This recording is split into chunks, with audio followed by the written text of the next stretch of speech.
Hi കൂട്ടുകാരെ, കാട്ടാന എല്ലാ ദിവസവും ദർശനം നടത്താൻ വേണ്ടി വരുന്ന ക്ഷേത്രത്തെ പറ്റിയാണ് ഇന്ന് ഞാൻ നിങ്ങളുമായി സംസാരിക്കാൻ പോകുന്നത്. അപ്പോൾ ഇത് നമ്മുടെ കർണാടകയിലെ ബന്ദിപ്പൂർ വന്യജീവി സങ്കേതത്തിനുള്ളിലാണ് ഇങ്ങനെയൊരു ക്ഷേത്രം ഉള്ളത്. അപ്പോൾ ഈ ബന്ദിപ്പൂർ ടൈഗർ റിസർവിനകത്തെ ഏറ്റവും ഉയരം കൂടിയ സ്ഥലത്തായിട്ടാണ് ഞാൻ ഈ പറഞ്ഞു വന്ന ഹിമവത് ഗോപാൽ സ്വാമി വേട്ട ക്ഷേത്രമുള്ളത്. അപ്പോൾ ഈ ക്ഷേത്രത്തിലേക്ക് എങ്ങനെ പബ്ലിക് ട്രാൻസ്പോർട്ട് ഉപയോഗിച്ച് വരാമെന്ന് തുടങ്ങി ഈ ക്ഷേത്രവുമായി ബന്ധപ്പെട്ട എല്ലാ കാര്യവും ഞാൻ ഈ വീഡിയോയിൽ പറയുന്നുണ്ട്. അപ്പോൾ നിങ്ങൾ എല്ലാവരും ഈ വീഡിയോ അവസാനം വരെ കാണുക. ഞാനിപ്പോൾ ബത്തേരിയിലെ ബസ് സ്റ്റാൻഡിലാണ് നിൽക്കുന്നത്. അപ്പോൾ ഇന്ന് നമ്മൾ പോകുന്നത് ഗോപാൽ സ്വാമി പേട്ടയിലേക്കാണ്. നമ്മൾ ബാംഗ്ലൂരിലേക്കോ മൈസൂരിലേക്കോ പോകുന്ന ബസ്സിൽ കയറി ഗുണ്ടൽപേട്ട് ഇറങ്ങണം. അവിടെ നിന്ന് മാത്രമേ നമുക്ക് ഗോപാൽ സ്വാമി പേട്ടയിലേക്ക് പോകാൻ കഴിയും. എന്തായാലും നമുക്ക് ബസ് വരുന്നത് വരെ കാത്തിരിക്കാം. ഈ കാണുന്നതാണ് സുൽത്താൻ ബത്തേരിയുടെ ബസ് സ്റ്റാൻഡ്. വയനാട്ടിലെ തന്നെ ഏറ്റവും പ്രധാനപ്പെട്ട ഒരു ടൗൺ ആണ് ഈ സുൽത്താൻ ബത്തേരി എന്ന് പറയുന്നത്. അപ്പോൾ ഞങ്ങൾ പ്ലാൻ ചെയ്തതെന്ന് വെച്ചാൽ ഇവിടെ നിന്ന് മൈസൂരിലേക്കോ അല്ലെങ്കിൽ ബാംഗ്ലൂരിലേക്കോ പോകുന്ന ബസ്സിൽ കയറി ഗുണ്ടൽപേട്ട് ഇറങ്ങാമെന്നാണ്. പക്ഷെ ഇപ്പോൾ ഇവിടെ നിന്ന് തന്നെ സ്റ്റാർട്ട് ചെയ്യുന്ന ഒരു ബസ്സുണ്ട് ഗുണ്ടൽപേട്ടിലേക്ക്. അതിനാണ് ഞങ്ങൾ പോകുന്നത്. സുൽത്താൻ ബത്തേരിയിൽ നിന്നും 56 കിലോമീറ്റർ ദൂരമുണ്ട് ഗുണ്ടൽപേട്ടിലേക്ക് പോകാനായി. അപ്പോൾ നമുക്ക് മുത്തങ്ങ വന്യജീവി സങ്കേതത്തിനുള്ളിലൂടെ വേണം ഗുണ്ടൽപേട്ടിലേക്ക് പോകാനായി. ഈ മുത്തങ്ങ വന്യജീവി സങ്കേതം രാത്രി യാത്ര നിരോധിത മേഖലയാണ്. കാരണം രാത്രി 9 മണി കഴിയുമ്പോൾ മുത്തങ്ങ ചെക്ക് പോസ്റ്റ് അടയ്ക്കും. അതിനുശേഷം മുത്തങ്ങ വന്യജീവി സങ്കേതത്തിനകത്തോട്ട് വണ്ടികളൊന്നും കയറ്റി വിടില്ല. ഈ കാണുന്ന ചെക്ക് പോസ്റ്റ് കഴിഞ്ഞ് അകത്തേക്ക് കാടിനുള്ളിലേക്ക് പ്രവേശിച്ചു കഴിഞ്ഞാൽ അതൊരു അത്ഭുത ലോകമാണ്. വന്യമൃഗങ്ങളെയൊക്കെ നമുക്ക് ഈ റോഡരികിൽ വെച്ച് തന്നെ കാണാൻ പറ്റും. അങ്ങനത്തെ ഒരു റൂട്ടാണിത്. കാനന ഭംഗിയൊക്കെ ആസ്വദിച്ചുകൊണ്ട് കുറേ ദൂരം നമ്മൾ യാത്ര തുടരുമ്പോൾ തന്നെ കർണാടക സർക്കാരിൻ്റെ ഒരു ചെക്ക് പോസ്റ്റ് കാണും. അവിടെ നിന്ന് അങ്ങോട്ട് തന്നെ നമ്മുടെ കർണാടക സ്റ്റേറ്റ് ആണ് പിന്നെ ഉള്ളത്. പിന്നെ ബന്ദിപ്പൂർ കാടാണ്, ബന്ദിപ്പൂർ ടൈഗർ റിസർവുമാണ്. അപ്പോൾ ഇവിടെ എത്തുമ്പോഴത്തേക്കും കർണാടക സർക്കാർ പ്രൈവറ്റ് വാഹനങ്ങളിൽ നിന്നും ചെറിയ പൈസ ഈടാക്കുന്നത് ഒരു ടിക്കറ്റ് പോലെയാണ്. അപ്പോൾ അങ്ങനെ ടിക്കറ്റ് എടുത്താൽ മാത്രമേ നമ്മുടെ പ്രൈവറ്റ് വാഹനങ്ങളിലൊക്കെ വന്നാൽ ഈ കാടിനുള്ളിലേക്ക് പ്രവേശിക്കാൻ പറ്റൂ. അപ്പോൾ ഇതാ നമ്മൾ ബന്ദിപ്പൂർ കാടിനുള്ളിലാണ് ഇപ്പോൾ നിൽക്കുന്നത്. ഇവിടെയാണ് ഇന്ത്യയിലെ തന്നെ ഏറ്റവും കൂടുതൽ കടുവകളെ കാണാൻ പറ്റുന്നത്. ഞങ്ങൾ മൃഗങ്ങളെ കാണാൻ പറ്റുമെന്നുള്ളൊരു പ്രതീക്ഷയോടെയാണ് ഈ ഒരു റൂട്ടിൽ കൂടെ വന്നത്. പക്ഷേ ഇവിടെ വന്നപ്പോൾ വനംവകുപ്പിത ഈ കാടിന് അരികിലുള്ള റോഡരികിലുള്ള സ്ഥലങ്ങളിലെല്ലാം തീയിട്ടിരിക്കുകയാണ്. കാട്ടുതീ തടയാനും പിന്നെ ഈ വന്യമൃഗങ്ങളുടെ ആക്രമണം കൂടുതലായതുകൊണ്ട് തന്നെ സൈഡിലുള്ള കുറ്റിക്കാടൊക്കെ കത്തിച്ചു കളയുന്നതിന് വേണ്ടിയാണ് ഇങ്ങനെ തീയിട്ടത്. ഞങ്ങളുടെ ബസ്സിലെ ഡ്രൈവറെങ്കിൽ ഒരു ഗൈഡിനെ പോലെ തന്നെ പോകുന്ന വഴിയിലെ കാഴ്ചകളും മൃഗങ്ങളെയൊക്കെ കാണാൻ കൂടുതൽ സാധ്യതയുള്ള സ്ഥലങ്ങളും ഒക്കെ കാണിച്ചു തന്നു. പക്ഷെ ഞങ്ങൾ അവിടെ ഒന്നും മൃഗങ്ങളെ കണ്ടില്ല. അങ്ങനെ ഞങ്ങളിതാ കർണാടക സർക്കാരിന്റെ ചെക്ക് പോസ്റ്റ് കഴിഞ്ഞ് ഇറങ്ങിയിരിക്കുകയാണ്. ഇവിടം കൊണ്ട് വനം അവസാനിച്ചിരിക്കുകയാണ്. ഇനി അങ്ങോട്ട് നാടാണ്. അപ്പോൾ യാത്ര ചെയ്യുന്നവർക്കറിയാം ഈ ഒരു ഭാഗത്തൊക്കെ ആയിട്ടാണ് നമ്മൾ ഓണക്കാലത്തും ഈ സൂര്യകാന്തി പാടങ്ങളും ജമന്തിത്തോട്ടങ്ങളും ഒക്കെ കാണാൻ വേണ്ടി വരുന്നത്.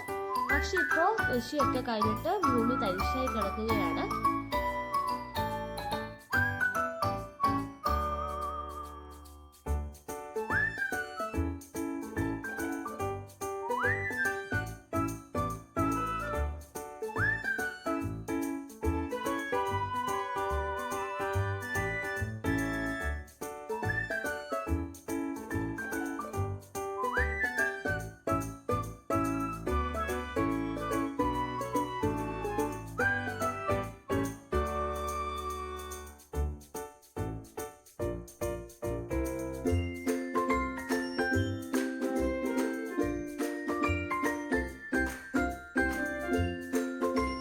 അങ്ങനെ ഇതാ കർണാടക സർക്കാരിന്റെ KSRTC ഗോപാൽ സ്വാമി പേട്ടയിലേക്കുള്ള ബസ്സിൽ കയറി യാത്ര തുടങ്ങിയിരിക്കുകയാണ്.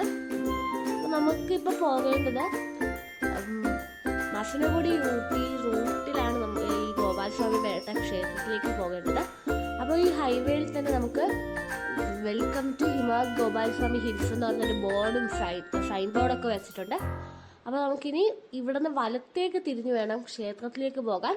ഇവിടുന്ന് 15 കിലോമീറ്ററാണ് നമുക്ക് ചെക്ക് പോസ്റ്റ് വരെ ദൂരമുള്ളത്. ഇനി അവിടെ നിന്ന് വേറെ ബസ് കയറി വേണം നമുക്ക് ക്ഷേത്രത്തിലേക്ക് എത്തിച്ചേരാൻ.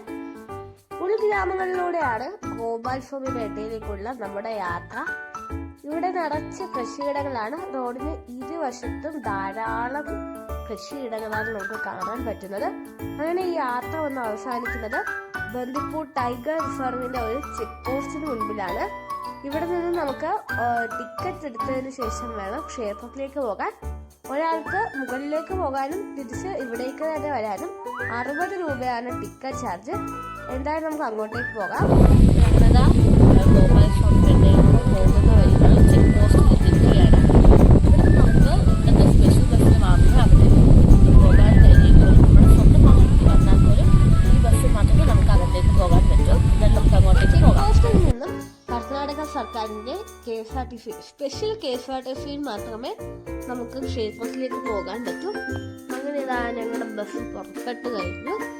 ഇവിടെ നിന്നും വളരെ മനോഹരമായ വഴികളിലൂടെയാണ് നമ്മുടെ യാത്ര. നമ്മളിപ്പോൾ വീണ്ടും ബന്ദിപ്പൂർ ടൈഗർ റിസർവിന്റെ ഉള്ളിലൂടെയാണ് യാത്ര ചെയ്തുകൊണ്ടിരിക്കുന്നത്. ഇവിടെ നമുക്ക് ഒത്തിരി വന്യമൃഗങ്ങളെയൊക്കെ കാണാൻ പറ്റും. അങ്ങനെ ഇത് കണ്ടോ, ആ കാണുന്നതാണ് നമ്മുടെ ഗോപാൽസ്വാമി ബേട്ട ക്ഷേത്രം എന്ന് പറയുന്നത്.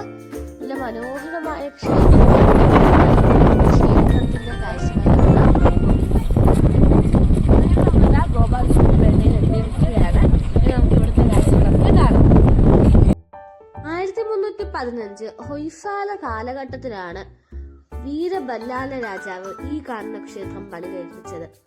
അതിനുശേഷം മൈസൂരിലെ വോഡയാർ രാജവംശമാണ് ഇപ്പോൾ നമ്മൾ കാണുന്നത് പോലെ ഈ ഒരു ക്ഷേത്രം ഇത്രയും മനോഹരമാക്കിയെടുത്തത്.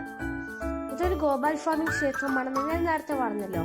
ഗോപാൽസ്വാമി എന്ന് വെച്ചാൽ നമ്മുടെ അവിടേക്ക് ശ്രീകൃഷ്ണനാണ്. ഇവിടെ ഗർഭഗൃഹത്തിൽ ഒരു മരത്തിന് താഴെ ഓടക്കുഴൽ പിടിച്ചു നിൽക്കുന്ന കൃഷ്ണന്റെ വിഗ്രഹമാണ് പ്രതിഷ്ഠിച്ചിട്ടുള്ളത്. ഈ ഗോപാൽസ്വാമിയുടെ വിഗ്രഹത്തിന് തൊട്ടടുത്തായി തന്നെ ഇരുവശങ്ങളിലുമായി തന്നെ ശ്രീകൃഷ്ണന്റെ ഭാര്യയായ രുക്മിണിയുടെയും സത്യഭാമയുടെയും വിഗ്രഹങ്ങൾ കൂടി പ്രതിഷ്ഠിച്ചിട്ടുണ്ട്.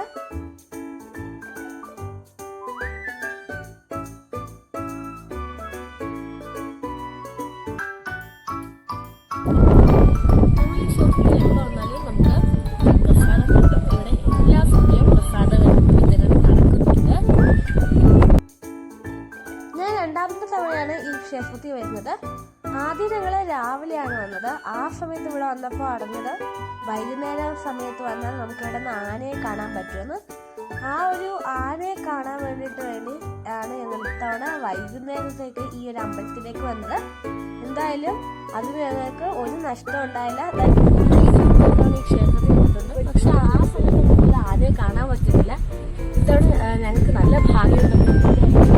ആനയാണ് ഇവിടെ കയറി വരുന്നത്.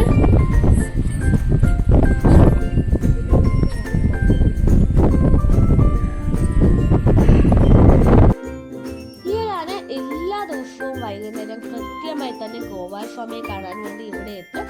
പക്ഷെ ഇത് ഇവിടെയുള്ള ഭക്തജനങ്ങളെ ഒന്നും ഒരിക്കലും ഉപദ്രവിച്ചിട്ടേ ഇല്ല. ഇവിടെ വരുമ്പോൾ തന്നെ ഇവിടുന്ന് ഞാൻ നേരത്തെ കാണിച്ചില്ല പ്രസാദം, ആ പ്രസാദവും കഴിച്ച് ഇവിടുത്തെ ദീപാരാധനയൊക്കെ കഴിഞ്ഞതിന് ശേഷമാണ് ആന തിരിച്ച് മടങ്ങി പോകുന്നത്. ഇതൊക്കെ ഒരു കൗതുകമുള്ള ഒരു കാര്യമാണ്. നമുക്ക് ഇതുവരെ ഇങ്ങനെയൊന്നും ഞാൻ കേട്ടിട്ടില്ല. അതുകൊണ്ട് തന്നെ വളരെ രസമായിരുന്നു ഇതൊക്കെ കാണാൻ.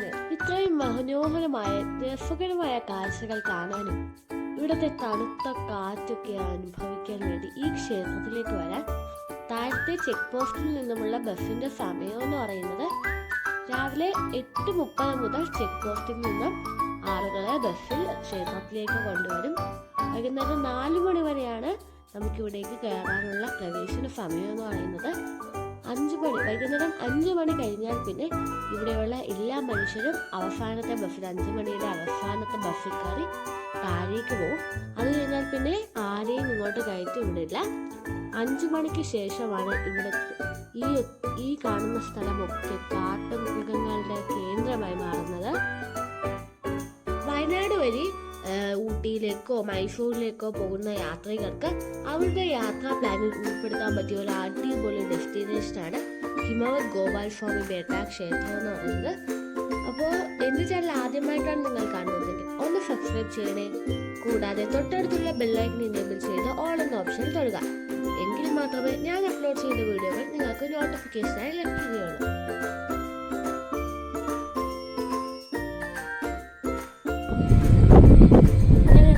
ക്ഷേത്രത്തിലെ കാഴ്ചകളും ആനയും ഒക്കെ കണ്ടിട്ട് ഇനി തിരിച്ചു പോവുകയാണ്.